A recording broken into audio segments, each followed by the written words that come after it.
राम नाम।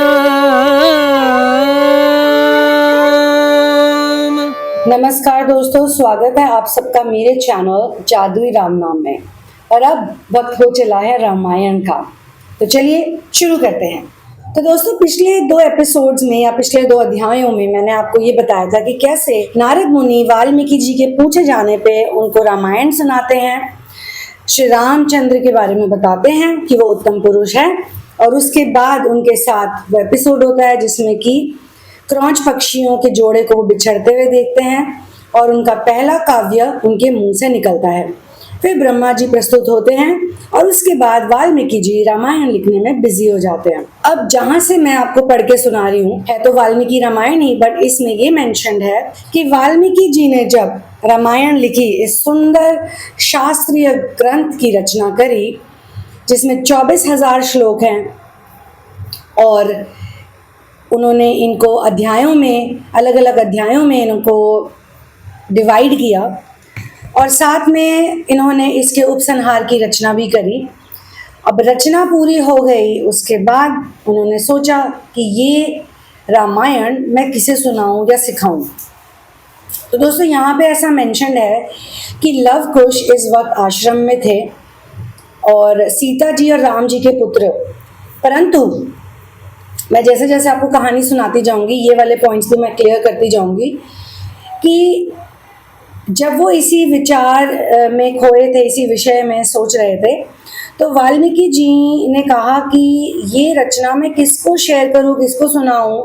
तो लव कुश आए और लव कुश ने उनसे आशीर्वाद लिया, उनके पैर को छुआ, जैसे स्पर्श किया, चरण स्पर्श किया।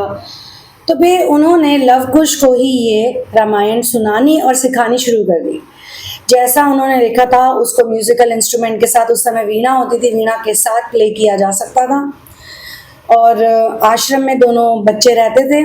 अब यहाँ पे ये मेंशन है कि वाल्मीकि जी को तो पता था ये लव कुश जो हैं ये राम और सीता के बच्चे हैं, लेकिन लव कुश को ये नहीं पता था। ऐसा मैं इसलिए कह रही हूँ कि अभी आगे जाके वो राम जी से मिलेंगे। So before we go there, Valmiki ji ने इन बच्चों की शिक्षा करवाई थी, इनको वेदों की, शास्त्रों की शिक्षा कराई थी। तो वो ऑब्वियसली अपने स्टूडेंट्स को बहुत अच्छे से जानते थे, समझते थे, और उन्होंने अब वन बाय वन लव कुश को, ये तो मेंशन नहीं कि why he chose love Kush only, but जो मुझे फीलिंग आती है वो ये है कि बचपन में ही अगर हम भी as a person, as a child, अगर हमें भी बचपन में रामायण का अच्छे से अध्ययन करवाया जाए तो इससे हमारा जो लाइफ होता है, आने वाली लाइफ में हमें बहुत फ़ायदा होता है। क्योंकि रामायण लिखी ही इसी तरीके से गई है जिसमें कि मोरालिटी के पॉइंट्स कथा के रूप में इतनी अच्छी तरीके से समझाए गए हैं। राइट और रॉन्ग का डिफरेंस, भाई कैसा होना चाहिए, बहन कैसे होनी चाहिए, माँ कैसा होना चाहिए, पिता कैसा होना चाहिए, श्राप क्या होते हैं, ब्लेसिंग्स क्या होती हैं, प्रारब्ध क्या होती है, डेस्टिनी क्या होती है। एक एक चीज़ को आप रामायण के थ्रू सीख सकते और समझ सकते हैं। तो ये भी एक डेस्टिनी का ही आप कह सकते हो खेल होगा कि खुद राम और सीता के बच्चों को ही वाल्मीकि जी ने रामायण सुनाई भी और सिखाई भी। अच्छा, दोनों राजकुमार पढ़ाई लिखाई में बहुत अच्छे थे, अस्त्र शस्त्र में बहुत अच्छे थे, लेकिन बहुत अच्छे सिंगर्स भी थे, संगीतकार भी थे। वो लय और सुर में निपुण थे, उनकी आवाज़ बहुत सुंदर थी, और वो दोनों दिखने में भी बहुत सुंदर बच्चे, भगवान जैसी सुंदरता। अब सीता और राम के बच्चे सुंदर नहीं होंगे तो दोस्तों किनके बच्चे सुंदर होंगे। दोनों बहुत अच्छे गायक, और श्री राम की प्रतिमूर्ति, they look like Shri Ram, so beautiful. तो ये दोनों बच्चे लगातार रामायण को गाते रहे और याद करते रहे। फिर जो भी वहाँ पे आश्रम में, आपको पता है, ऋषि, विद्वान, ब्राह्मण, तपस्वी, ये सब लोग वहाँ पे रहते हैं, आते जाते रहते हैं, आश्रम होती ही ऐसी जगह है।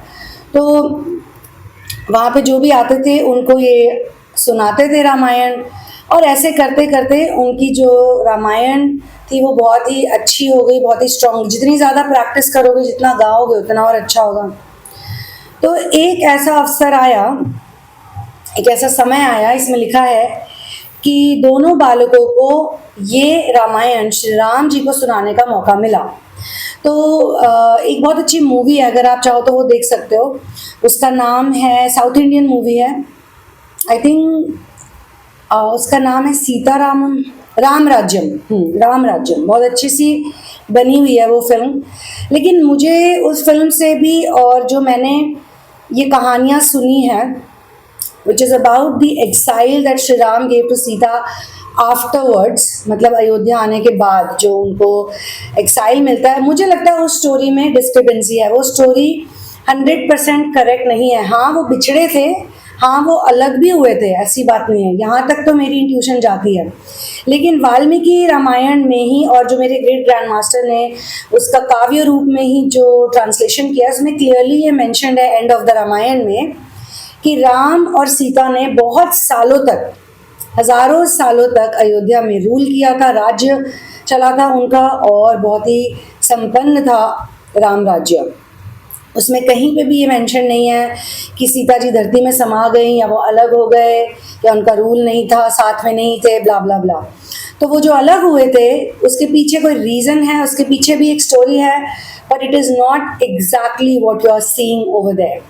वो क्या स्टोरी है, I will come to that later. अभी तो फिलहाल ये बताया जा सकता है कि ये दोनों कुमार, राजकुमार वाल्मीकि आश्रम में रहते हैं, and they are not aware कि श्री रामचंद्र, राजा रामचंद्र जिनकी रामायण ये गा रहे हैं, पढ़ रहे हैं, ये इनके खुद के पिता हैं। और इनको ये भी नहीं पता कि सीता ही उनकी माँ है। तो जब वो श्री राम जी से मिलते हैं पहली बारी, पहले थोड़ी थोड़ी जगह में गाते हैं, फिर धीरे धीरे रामायण का फेम, जो इतना अच्छा वो दोनों गा रहे होते हैं, उसका फेम बढ़ने लगता है। और इसमें ऐसा भी है कि उसमें जो कि वो लोग पहले नरेट कर रहे थे, तब इस रचना का नाम था पौलत्स्य के पौत्र का वध। पौलत्स्य के पौत्र का वध, ये कहानी का नाम था। उस टाइम पे इसका नाम रामायण नहीं था। तो ये दोनों भाई जगह जगह जाते थे, गाते थे, यज्ञों में, कभी यहाँ कभी वहाँ, अलग अलग मेलों में, मेला टाइप का जो भी लगता था, सबने उनको बहुत आशीर्वाद दिया। उसके बाद इतना ज़्यादा फेमस हो गए वो दोनों, रिकग्निशन इतना मिलने लगा, लोगों ने बोलना शुरू किया कि भाई दो छोटे छोटे बच्चे हैं, दो कुमार हैं, राजकुमार जैसे हैं बिल्कुल, लेकिन तपस्वी मुनियों के वेश में घूमते हैं और ऐसे ऐसे बहुत बढ़िया तरीके से ये स्टोरी सुनाते हैं। तो श्री राम जी भी उनको बुलाते हैं अपने राजमहल में। पहले तो श्री राम जी सुनते हैं उनको, दोनों बालकों को। उसके बाद पूरा का पूरा जो उनका कोर्ट होता है वो सुनता है उनको, ठीक है। उनको बहुत अच्छी रिस्पेक्ट देते हैं, उनका आतिथ्य करते हैं, आदर करते हैं, सारे मंत्रियों को बुलाते हैं, अपने भाइयों को बुलाते हैं, अपनी माताओं को बुलाते हैं, और कहते हैं कि देखो ये कितने अच्छे से गा रहे हैं काव्य, ये ऐतिहासिक काव्य जिसे ये दोनों दिव्य और तेजस्वी बालक गा रहे हैं, इसमें इतनी अद्भुत घटनाएं हैं, चलो बेटा गाओ। And then they start singing. उसके बाद वो धीरे धीरे धीरे एक एक करके सारे चैप्टर्स सुनाते हैं। तो अब ये जो हम स्टोरी सुन रहे हैं ये वहीं से सुन रहे हैं। इसमें थोड़े बहुत जो चेंजेस मैं आपको बता रही हूँ अपनी नॉलेज के हिसाब से, जैसे कि अभी मैंने बताया कि मेरे हिसाब से सीता जी इस तरीके से धरती में नहीं समाती हैं, कुछ और होता है, क्योंकि वो बहुत सालों तक राज्य करते हैं। ये वन ऑफ द पॉइंट्स मेरा एडिशनल है। ये ऐसा क्यों है इसको आगे जाके ज़रूर डिस्कस करेंगे।